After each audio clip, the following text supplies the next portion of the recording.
Le marché du travail. On en entend parler tous les jours. C'est dans les journaux, à la télé, comme si ça avait toujours existé, comme si c'était une loi de la nature.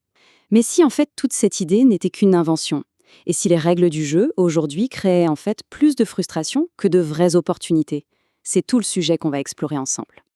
Alors, oublions un instant tout ce qu'on pense savoir. Parce que non, le marché du travail n'a absolument rien de naturel. C'est une pure construction sociale, une idée qu'on a inventée. Et vous allez voir, c'est une invention étonnamment récente à l'échelle de l'histoire humaine. Ok, première étape, il faut déconstruire une idée bien ancrée.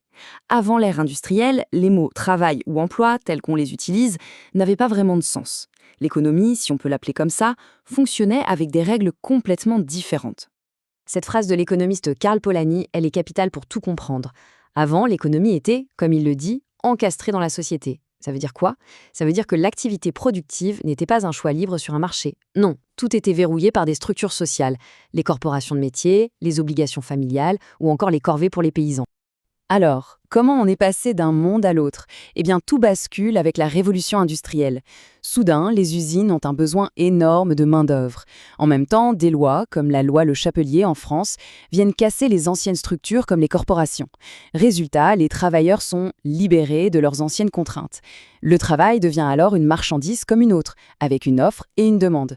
Et voilà, le marché du travail était né. Bon, ce marché est donc né. Mais pour le comprendre, pour le piloter, il a bien fallu inventer des outils pour le mesurer. Comment est-ce qu'on compte les travailleurs, les chômeurs, les inactifs? C'est tout l'enjeu des statistiques modernes qui sont apparues à ce moment-là. Le concept vraiment central, la pierre angulaire de tout ça, c'est la population active. Il faut l'imaginer comme le réservoir des forces de travail d'un pays. Dedans, on met toutes les personnes qui ont déjà un emploi et on y ajoute toutes celles qui en cherchent un activement. Pour que ce soit bien clair, regardons l'exemple de la France en 2017. On part de la population totale, 67 millions de personnes. On zoome d'abord sur la tranche d'âge qui est censée travailler. De ce groupe, on enlève les inactifs, c'est-à-dire les étudiants, les retraités, les personnes au foyer, etc. Et ce qu'il reste, eh bien, c'est notre fameuse population active, ceux qui travaillent et ceux qui sont disponibles pour le faire.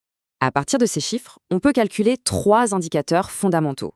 Le taux d'activité, le taux d'emploi et bien sûr, le plus connu de tous, le taux de chômage.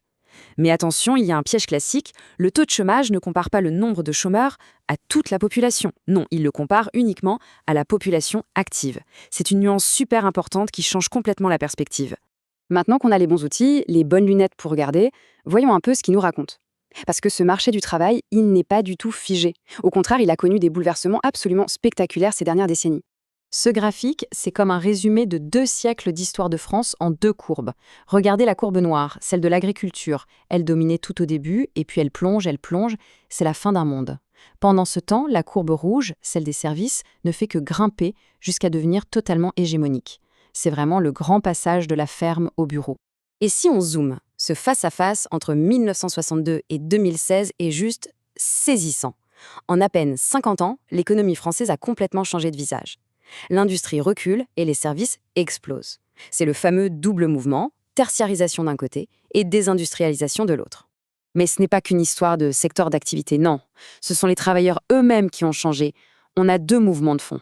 D'abord, la féminisation, avec l'arrivée massive et continue des femmes sur le marché du travail. Et puis la salarisation, le modèle de l'employé avec un contrat et un patron est devenu la norme quasi absolue au détriment des travailleurs indépendants. Et logiquement, tout ça transforme la nature même des emplois. Il suffit de regarder l'évolution sur une seule décennie.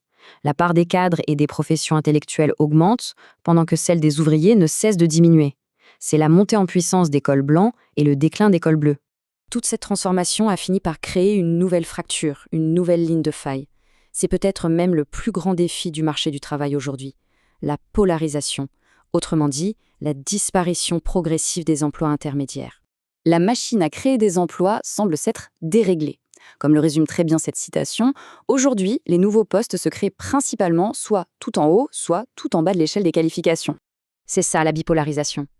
Imaginez une sorte d'altère. D'un côté, on crée beaucoup d'emplois très qualifiés, ingénieurs, cadres, experts. De l'autre, on crée aussi beaucoup d'emplois de services peu qualifiés. Mais au milieu, la barre est toute fine. Ces postes intermédiaires, comme techniciens, contremaîtres, secrétaires qualifiés, qui permettaient avant de monter l'échelle sociale, se font de plus en plus rares. D'accord, mais concrètement, quel est l'impact de cette polarisation dans la vie des gens? C'est là qu'on touche du doigt le grand paradoxe de notre époque, cet énorme décalage entre le niveau de diplôme des gens et la réalité du marché qui les attend. Ce chiffre est juste vertigineux. Aujourd'hui, en France, près de 80% d'une classe d'âge obtient le baccalauréat. Pour vous donner une idée, c'était moins de 30% au milieu des années 80. En une seule génération, le niveau d'éducation globale a littéralement explosé.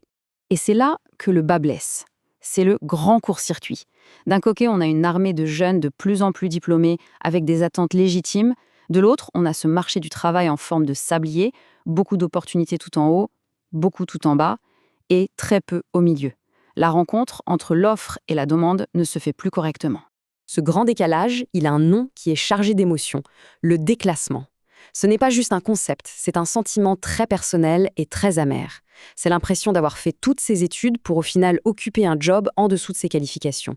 C'est cette angoisse de se dire que ses parents, avec moins de diplômes, avaient une vie meilleure. C'est une source de frustration sociale massive.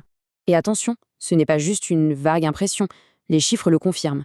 En à peine 10 ans, la part des Français qui estiment que leurs parents avaient une meilleure situation a bondi de manière significative. C'est le signe que la promesse du progrès, l'idée que chaque génération vivra mieux que la précédente, est en train de se briser. On se quitte donc sur ce paradoxe vertigineux. On n'a jamais été une société aussi qualifiée, aussi diplômée, et pourtant, pour beaucoup, le sentiment est que les opportunités se raréfient. Alors comment on résout cette équation quasi impossible? Et si le diplôme n'est plus la garantie d'une vie meilleure, sur quoi peut-on encore compter? C'est sans doute la grande question qui va façonner notre avenir au travail.